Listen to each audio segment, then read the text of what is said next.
today, in this video, let's understand what is our role as early years educators during play based learning in our classrooms. So, play based learning is an essential component of early years. For educators, this approach requires a complex and reflexive role, constantly observing children's learning, documenting their discoveries, and thoughtfully planning the next steps. Through play, children of early years basically naturally inquire into the world around them. They develop the approaches to learning skills that help them become self regulated learners. So, in this presentation today, we will explore how educators can effectively support inquiry based learning to develop inquiring, knowledgeable, and caring young learners. Let's start. So, observation, very first skill as an educator we should all have is observational skills. Now, observation is the foundation for play based learning. We need to watch closely and pay attention to all those details the children are doing, saying, exploring, and how they are interacting with each other while playing. We need to not only just be a passive observer and keep on observing and looking at them with no thought in our mind, rather we need to capture and record these observations through anecdotal records, photographs, images, videos, to understand how children's experience and learning processes. Now, look for recurring interest. We need to notice the pattern while observing what exactly you will be doing. So, as educators, you will look at the recurring patterns, interest, skills which are emerging, and for conceptual understanding that appears during child's play.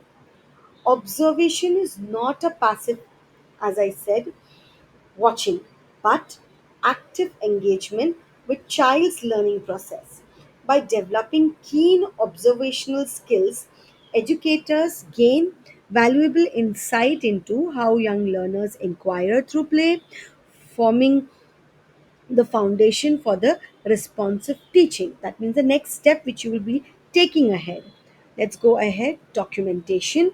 So, documenting, making thinking visible, making learning visible, it means that the purpose of documentation is to serve as a record for child's experiences, interactions, and learning processes. It makes thinking visible, provides evidence of development over time. So, through careful documentation, educators can identify the concepts children are exploring, the skills they are developing, and the questions they are investigating. So, documentation should be a systematic yet flexible, capturing significant moments that reveals child's thinking, theory, and approaches to learning. When documenting is shared with our colleagues, with our peers, with other team members in the group, when documentation is shared with them, it enables collaborative interpretation and planning. When shared with children, it helps them revisit, reflect on their learning journey. So, this is the importance of documentation, which is why documenting and making thinking visible, making learning visible in early years is very, very much important. Now, after observation, we understood that documentation is equally important. Now, what we will do after documenting? Let's see that. So, interpreting documentation for responsible planning, for next planning, next step is very, very much important. What that means? Observe and document. So, gather evidence of child's play, interest, and learning. Then interpret and reflect. Analyze the documentation to understand children's learning, what they are liking, what skills have been already being developed, what are yet to be developed, what as an educator I should look into, which are the children who need more attention, which are the children who need some challenging support. You need to analyze your documentation, then plan the next step. Design provocation and learning experience for the next time, keeping in mind your observation, your interpretation, and your documentation. Implement and observe again. introduce new material or questions, and observe the responses. So it's a continuous vicious circle. Effective planning emerges through thoughtful interpretation of documentation. When educators examine evidence of children's play, they can identify concepts being explored, ATL skills being developed, and the opportunities for extended learning through new provocations and question. That is why we need to first observe, document, and then interpret our documentation. Now, how to create a responsive learning environment in our classroom? So, excessive material is the first component. Arrange the material so children can easily access them and explore them. Flexible space is the second important element. Create an area that can be rearranged to support different types of play in your classroom. Collaborative zone should be there, a design a space that engages children to work together and not in single table wise arrangement in your classroom. So the physical environment act as a third teacher in play based learning. By thoughtful arranging space and material, educators can invite specific type of exploration and interaction. The environment should be responsive to students' interests and flexible enough to involve as investigation deepens. Okay, you need to pay attention to that. Now, providing material, okay, and provocation. How do we do that if we are early years educators and we want display based learning to be a success in our classroom? So, open ended question, offer material that can sorry it's open-ended material, offer material that can be used in multiple ways, engage creativity and problem solving. These might include, what do I mean by that is, keep the material open-ended. Do not tell them what they are supposed to do. Do not group them or categorize them. Keep it loose parts, clay, recyclable material, and some blocks, some colors, some papers, some images that don't dictate a specific outcome. Yeah. Thoughtful introduction. Consider how materials are presented to children. You need to be thoughtful about that. For example, placing clay on the floor encourages whole body exploration, while providing specific tools might suggest particular techniques. So you need to be thoughtful enough. How do you want to introduce that to the children? Apart from this, there is one more thing: strategic placement is very very much important of these tools. So position material to extend current investigation, such as adding pipes near a sandpit to encourage exploration of water flow, or placing measuring tools near block for construction. So the material educators provide act as investigations for exploration and discovery. By careful selecting and introducing material, educators can support children's inquiry without directing that learning. Okay, this is how inquiry based learning can happen. Now, scaffold learning, what do we mean by that? Let's see, there are various steps. First, engage in conversation. Talk with children about what they are learning, noticing and thinking during play. Talk to them. Ask thoughtful question. That's here where you are going to use your teacher's question. Use question to gauge understanding, promote deeper thoughts, and extend ideas. Model when appropriate. Demonstrate techniques or approaches after children have had time to explore. Just don't start with modeling. Give them the chance first to explore and then you model. So you need to be thoughtful enough. When is the time to model? Support reflection.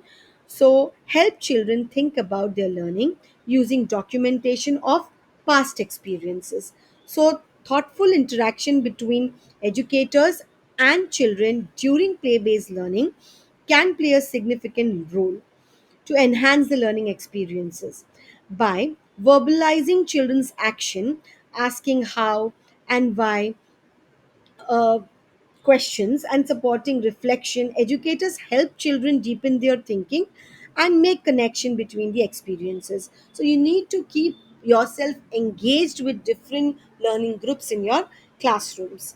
So fostering independent and collaboration is also a very important element of play based learning. Time for exploration is very, very much important. Peer learning is important, and supportive presence. So, time for exploration, by that we mean provide sufficient time for children to explore the material, and then you model. Yeah, as I said in the starting, rushing this process limits the depth of learning possibilities in your classroom. Peer learning encourage children to seek help from their peers, watch others share their discoveries, and create a condition where collaboration happens naturally through shared material and projects. Uh, Support presence. Be available without interfering. Take care not to offer help too soon. Allow children to work through challenges while providing support when genuinely needed by the students. A balance between the independence and collaboration helps children develop both autonomy and social skills. By creating conditions that support individual exploration and peer interaction, educator foster a community of learner who value both self uh, independence and cooperation, both at the same time. So now connecting play through concepts and central idea is very, very much important. So overarching understanding framework is while they are playing, introduce those lines of central idea to them. Keep visiting to those lines of central idea. Keep questioning them related to the using those key concepts: form, function, causation, connection, responsibility, and specific aspects of the central idea to explore. That is the lines of inquiry, whichever you are focusing, and for what reason those learning stations have been arranged in your classroom. So play naturally connects to the conceptual framework. When educators recognize the concepts children are exploring through play, such as form or function with clay and causation with water flow, they can help make these connections explicit, deepening children's conceptual understanding. By linking play experiences to central idea and lines of inquiry, educators help children see the connection and interconnectedness of their learning, building the foundation of the transdisciplinary thinking. Okay, so now reflective practice for continuous improvement is very, very much important. So, as I said, let's reflect back and understand what are the main elements of uh, this play based learning in early years. First, observation method, documentation strategy, planning approaches, interactive techniques, environmental design, conceptual connection. So, effective play based learning requires ongoing reflection of practice. Educators should regularly consider the questions such as: how does observation inform my planning? What condition am I providing the students for critical thinking? How am I supporting learning agencies through play in my classroom? So, collaboration with your colleagues enhances this reflection. By sharing your observation, discussing the documentation, and planning together, teaching team develops shared understanding and consistent approaches that benefits all learners. Yeah, this is what play based learning looks like, sounds like, and feels like in early years. I hope through this video there were some insightful thoughts shared by me to you, so that you can plan, you can document, you can interpret, and you can give the support to the students whenever necessary. Thank you for watching. Have a good day.